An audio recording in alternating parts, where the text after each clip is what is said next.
જય કિસાન। તો ખેડૂત મિત્રો, જે ગયા વર્ષના ચોમાસાના સંકેત આપતી હોય એવી આપણે સામે તમે જોઈ શકો છો ટીટોળી જઈ રહી છે।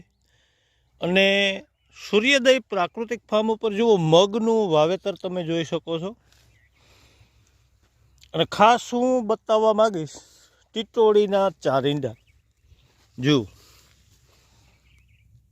અને એની જગ્યા જોજો। આપણો ક્યારો છે, આ સાઈડે ક્યારો છે ને બિલકુલ પારો છે। અને પારામાં પણ એની કેવો પસંદ કર્યો છે, મોટો પારો। જો બાજુના પારા છે એ નાના છે, પણ એની સિલેક્શન મોટા પારાનું કર્યું। અને ચારેય જે ઈંડા હોય એ ચારેય દિશામાં કમ્પ્લીટ છે। આની દિશા જોવાની હોય ને અણી જોવાની હોય।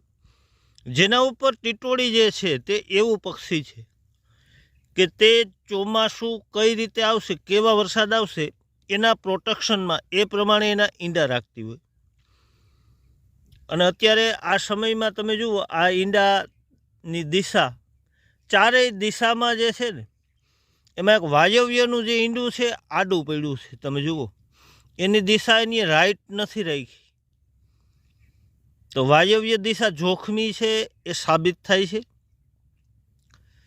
અને આ ત્રણેય દિશાના ઈંડા જે છે તે કમ્પ્લીટ એની અણી છે નીચે છે। અને આ સાઈડમાં જે વાયવ્ય દિશા છે, અહીંથી તમને હું બતાવું તો આ ઉગમણી દિશા છે। જુઓ, સૂર્યદેવ અહીંયા ઉગેલા છે અને મારી પાછળ બિલકુલ આથમણી દિશા છે। અને આ બિલકુલ વાયવ્ય દિશાનું જે ઈંડું છે ને એમાં ચેન્જ રાખી છે। તો આ તરફથી ખેડૂત મિત્રોને સાવધાન રહેવાનું। જ્યાં આ પવન વાય ને ત્યાં હરેક પાકમાં રોગ પણ આવે છે। તો વાયવ્યના પવનો વાય તો એ નુકસાનકારક સાબિત થાય। તો ખેડૂત મિત્રો, આવતા જે ચોમાસું છે ને તેના શુભ સંકેત આપણે ટીટોળીએ આપ્યા છે। બાકી આપણા જે તમામ આપણે સંકેતનું અધ્યયન કરીએ છીએ અને ખેડૂતોને લાઈવ બતાવીએ છીએ। તો આજે આ ટીટોળીનો સંકેત એક સારો આવ્યો, બાકી તો બધા નબળા જ જાય છે। તો ખેડૂત મિત્રો, જોઈ આવતું ચોમાસું કુદરત કેવું કરે। જય હિન્દ, જય કિસાન।